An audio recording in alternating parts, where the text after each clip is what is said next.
Peace. Welcome.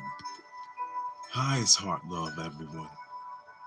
Welcome to the YouTube live book reading of Animal Speak. Learn the Language of the Animals by Ted Andrews.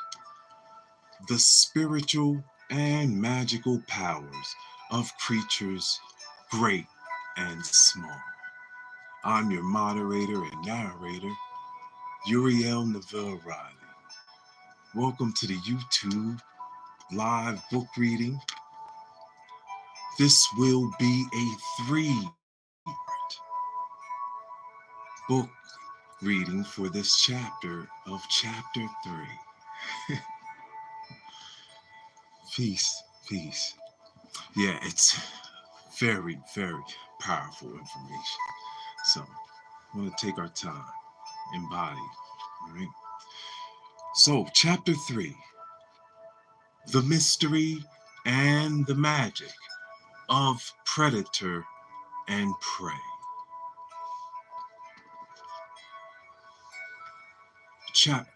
Page 21. We begin. Chapter 3. The mystery and magic of predator and prey. The average person rarely understands his, her in the cloistered environments of the city, away from the wild or the truly natural world.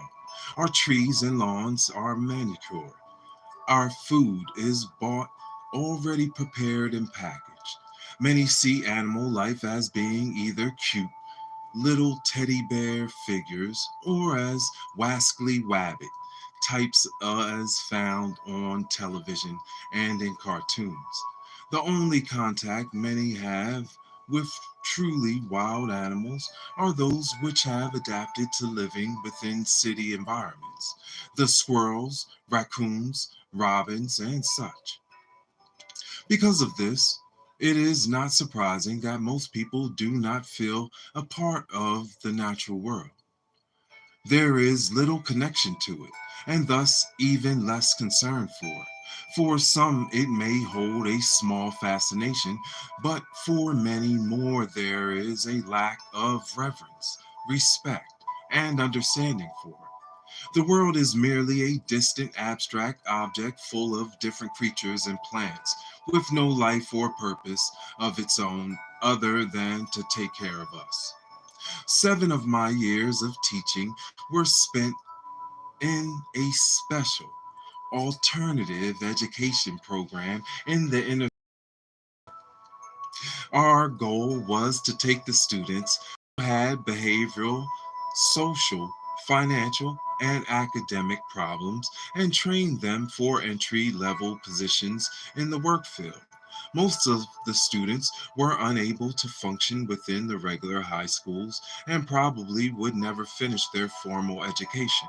Illiteracy was widespread, and criminal records were not uncommon, and most had traveled no further than to where the city buses could carry them.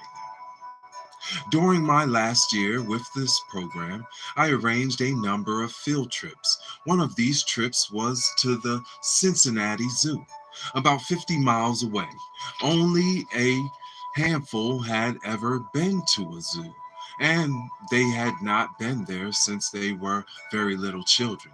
The response was amazing. I have never seen such pure wonder, awe, and excitement.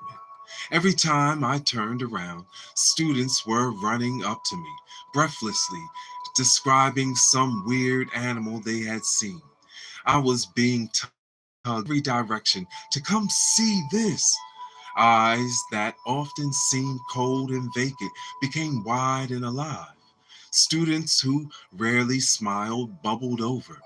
Those who were usually fighting were open and friendly, and all of them who were used to proving they were tough and adult got to experience part of the wonder of childhood discovery that they had lost or had never had. It spoke to each one of them intimately. On the bus back, conversations were fresh and lively, even when some light-hearted arguing ensued over each of their favorite animals. It was lighthearted. Soon, the conversations diminished, and the students settled into a quiet contemplation. As we got closer to the school, postures changed. Welcome, everyone. Welcome to the YouTube live book reading of Animal Speak. We're on page 22 in the middle.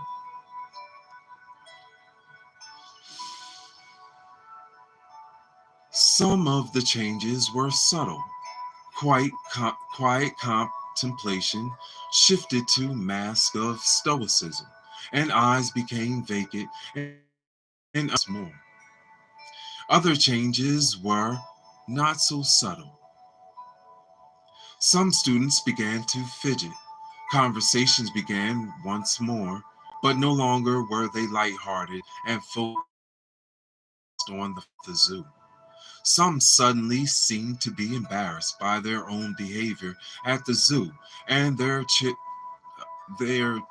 childlike excitement over the animals. They began to posture to the others on the bus and play it off. Some were quietly nervous, with their eyes darting, searching the faces of others to discover if the day's childlike release would come back to haunt them. Smiles disappeared, and there were even a few eyes that were moist. It was a moment of sweet sadness. The trip had created a memory that they would be able to draw upon the rest of their lives, but it also reminded them of how different the world was than they had ever perceived it. It reminded them that there was so much to be discovered outside of the neighborhood. It was then that I realized they had truly experienced a kind of culture shock. They were not prepared for the immersion into the strange animal world. Yes, they knew what zoos were, and they had seen animal and zoo depictions on television, but it was not the same. Their experience stirred wonder, bewilderment, and even disorientation, but it also triggered a new reading of their present reality. The world was no longer the same.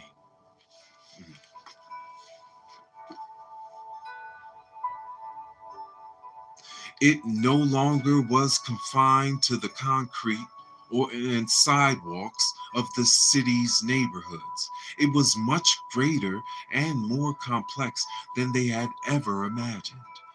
And this scared them.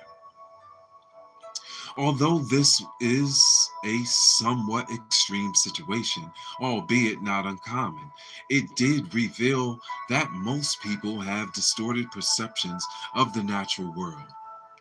Animals are alien life forms to most people. Their behaviors and activities appear strange, mysterious, and entirely disconnected to human life. The wrong assumptions about animals and the natural world abound in today's society. Probably the most mysterious and thus the most misunderstood mystery of predator and prey. Most assume when you mention predator and prey that the reference is to those who kill and those who are killed. The truth is that in the animal world, most fall in between these two extremes. Sometimes the predator is also the prey. A snake will swallow a frog, but then it is plucked up and eaten by a red-tailed hawk. When we study the process of predating and learn of its natural and spiritual significance, our misconceptions begin to crumble. We begin to understand that there is a power and magic in the animal world, especially in its relationship to us. We begin to realize that every species is linked to every other animal and human in the ecosystem in staggering ways. Predators and prey are found everywhere. A predator can be defined as one who has the ability to take live prey. Humans have often exalted in the beauty, power, and majesty of predator animals. We have exalted in their wild freedom. Birds of prey have been commanding symbols of authority and awesome omens of battle. Hi, it's Heart Love. Peace. Peace.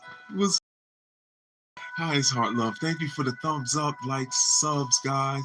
Welcome to this corner of YouTube where we read books and we learn from masters. We're learning from Master Ted Andrews in the book Animals Speak. Right now, we're in chapter 3. This is going to be a 3-part series of chapter 3. Thank you so much. We're on page 23 down at the bottom.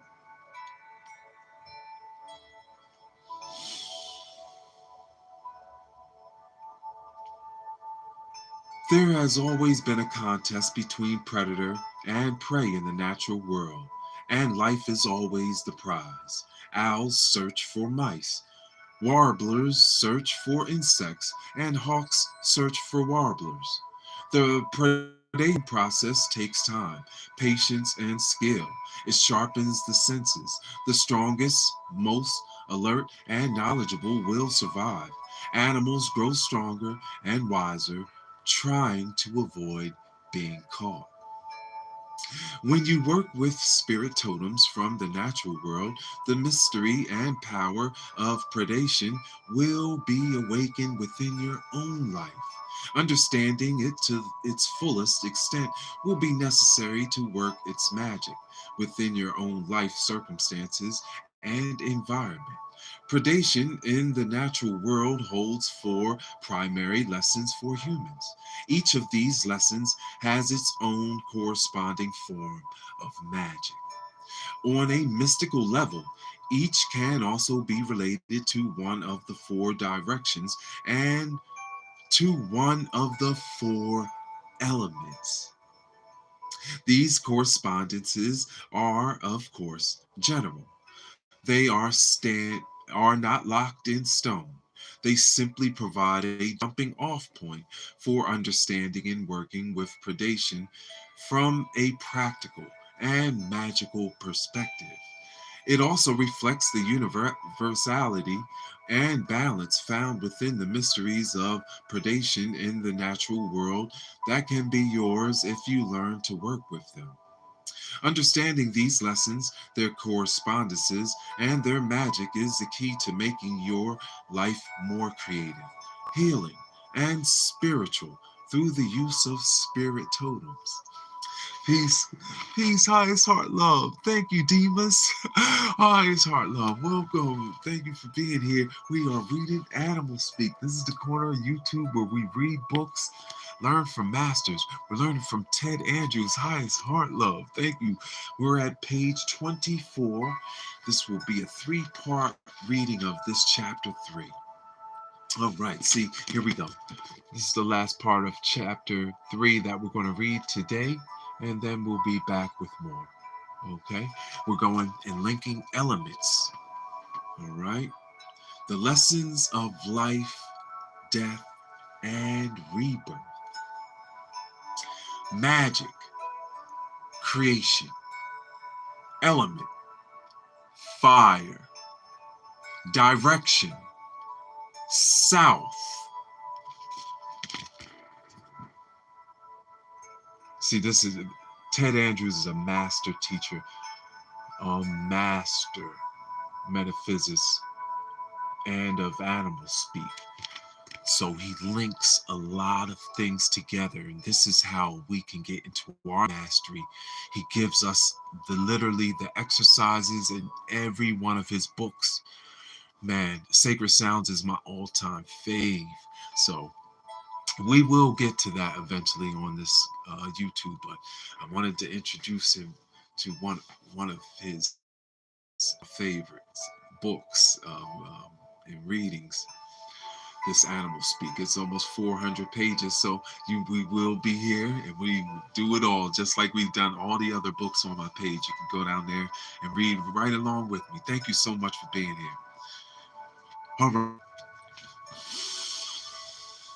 Life and death are the two most creative processes we experience, and yet both are filled with mystery and superstition. Life is difficult for most to understand, and death is difficult for most humans to accept. We have built a tremendous fear around it. The processes involved in both life are complex. Birth and death are the greatest changes can encounter, but they are not the only ones. When we examine birth and death, we want to view them as changes or transitions, not as final states. Change occurs on many levels and at many different times within our lives. Changes are blessings. They are signal flares of new growth. Loss and gain are relative terms, but it is always our fear of death or change that prevents us from exploring new ways. The changes we go through on a daily basis are miniature mirrors of the entire life, death, and rebirth process. Many ancient traditions involve rites of passage, symbolic rituals of birth, death, and rebirth. A person would die to one stage of life to be reborn to a new. Every day we are challenged in some way to let go of the old and create the new. Each of us is challenged by our life circumstances. When you work with spirit animals and totems, this mystery will become more defined. You will begin to see the little deaths and rebirths in your life on a daily basis. You will begin to see them in the same rhythms and patterns of your totem. You will begin to see how you can use the life and death process to end aspects of your life and to create new ones. Predation in the natural world can teach us how to develop no fear of death while maintaining a high regard for life. Those in the natural world do not worry about death. Their focus is on living. If death approaches, they fight fervently, not giving in and living to the fullest. Each day and moment is taken for what it is. Every day's activities is lived with the same fervor and intensity as the next. There is a sense of living in a perpetual present. Every day is a new creation in which the natural energies of the animal are applied with fresh vigor. Many have difficulty reconciling predation with anything other than cruelty. We must remember, though, that predation links predator and prey, killer and victim together. In the ancient Kabbalistic tradition, there is a term that can be loosely applied to this. It is, yes, tzimtzum, tzimtzum, which refers to God's self limitation. Judgment is separated from mercy, and creation necessitates judgment by any softening influence. Yes. As a free act of love in which God gives of his essence for the purpose of creation, untouched by the softening influence of the power of mercy. If God had created the world through the combined powers of judgment and mercy, it would have not have been the world as we know it. The lion would not hunt the deer out of compassion, and in doing so would die of starvation and condemn to extinction all of the predators who depend on his hunting skills for survival. We would not eat other forms of life and would probably deny ourselves the eating of an apple out of compassion for a tree. As it is, the interaction of life forms upon the planet creates a perfect balance in nature. The lion only kills when he's hungry. Only man kills for pleasure. The lion, in accordance with the immutable cosmic laws, is exercising perfect judgment. Man is not. Predation teaches us that there is no life without death, and there is no death without rebirth. Death always has a loss and a gain balance. It is the working with the old and the new, the process of giving and taking. Predation teaches us that all life is sacred and essential to all other life. As we work with our individual totems, we will begin to see how the predation process in its life within the wild reflects our own life within our environment. There will be parallels. There will be times best to feed and times times best to play and times best to hunt. These parallels will help you to take advantage of changes and opportunities that present themselves. Examining the prey of your individual totem, be it another animal or something of the plant kingdom, will help you in seeing how to create rebirth in your life. Shamans often work with balanced medicines. For example, one who works with owl medicine would do well to study skunk medicine as well. Skunk is the favorite food of that great horned owl. A peregrine will capture a duck. A robin yanks a worm. A wolf pack brings down. By examining the combined qualities, the medicine of both predator and prey, the powers of death and rebirth become more accessible.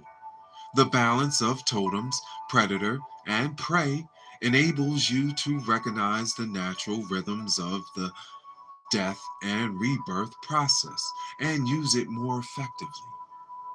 By working with the energies of both the predator totem and its prey as a totem will make life transitions less chaotic and disruptive.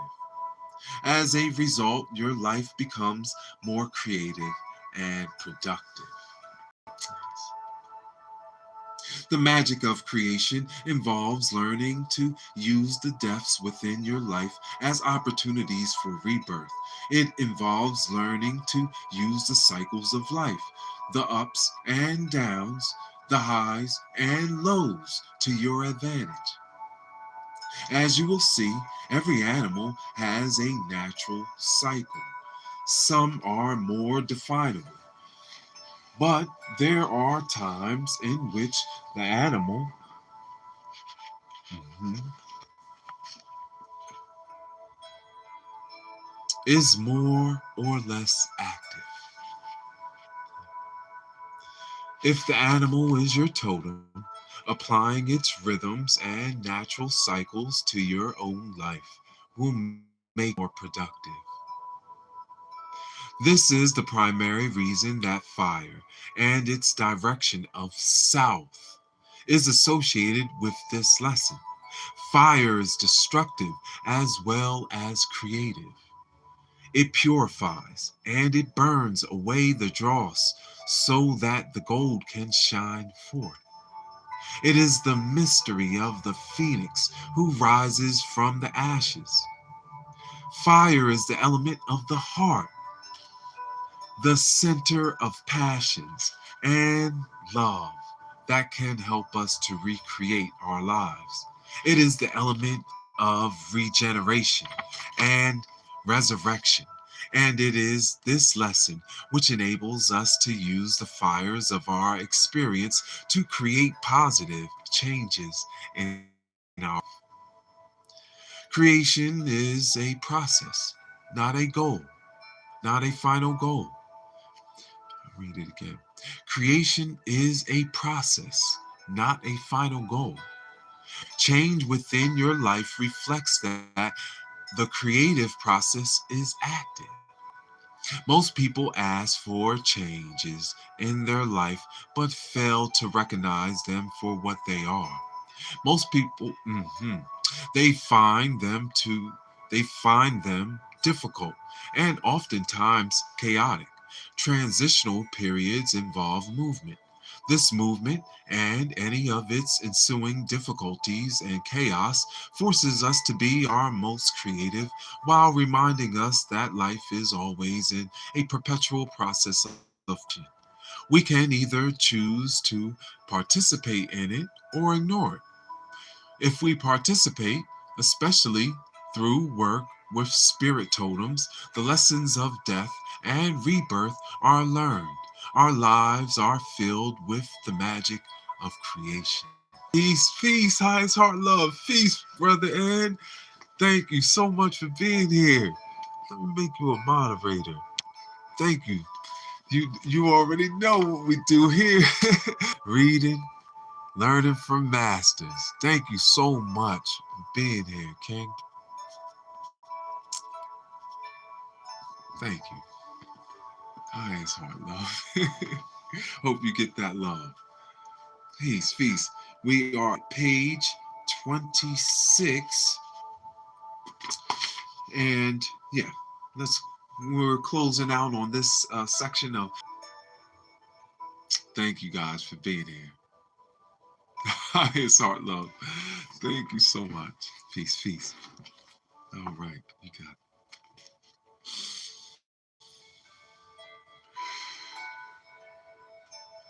Magical exercises. See what I was telling you, he always gives us exercises. So this is the part we're reading right here. Okay? Let me close out.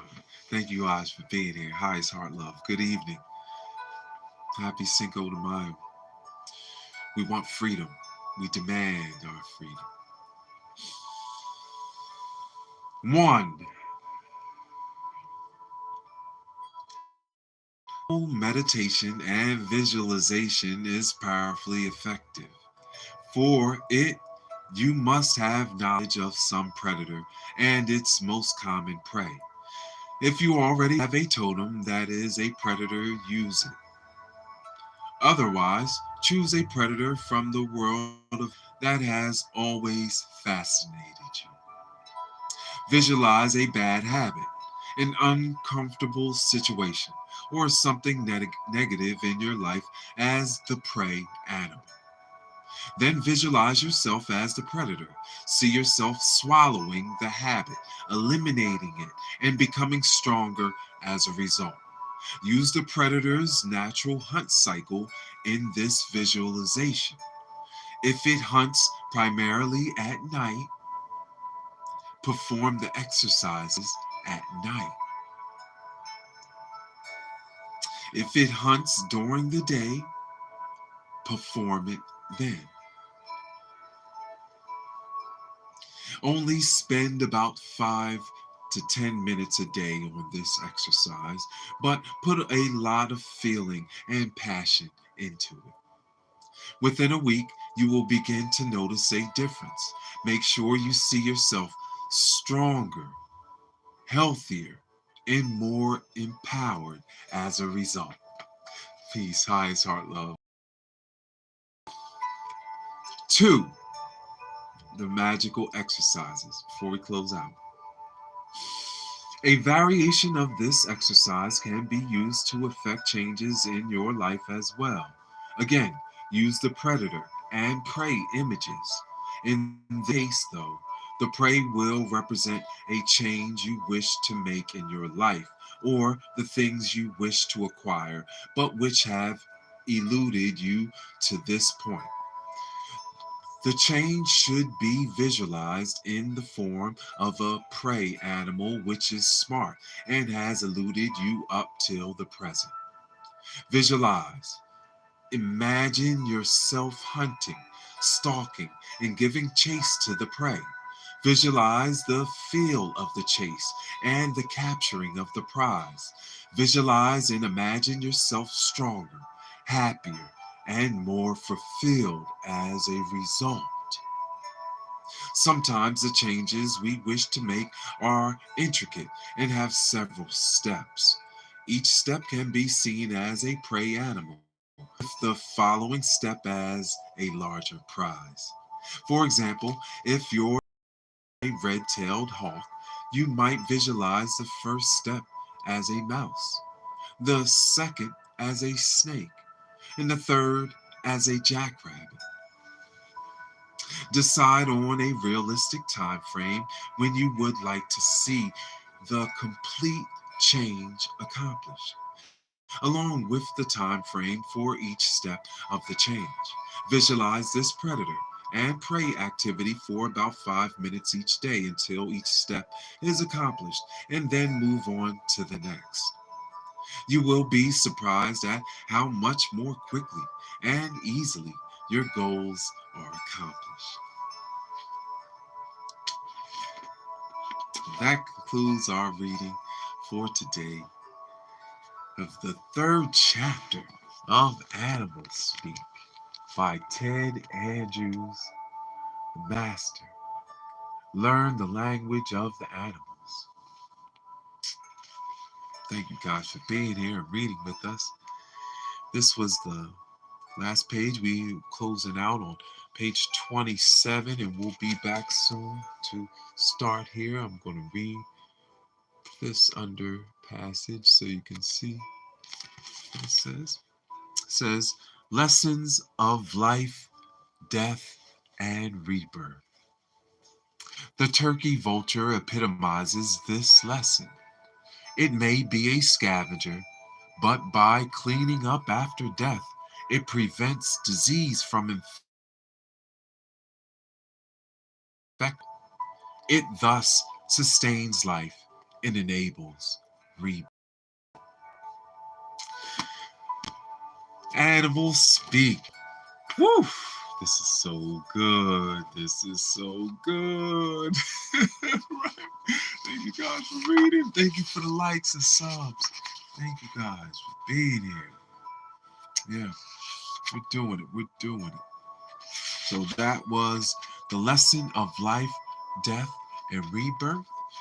Magic was creation. The element is fire, and the direction is south. So we complete there. We'll pause, pick back up. All right. We'll pick back up at page 28. Animal Speak by Ted Andrews. Highest Heart Love, thank you so much for reading with us. Hey, hey, hey, hey. Thank you guys. Thank you so much. Peace, peace. I'll see y'all soon. All right. Thank you.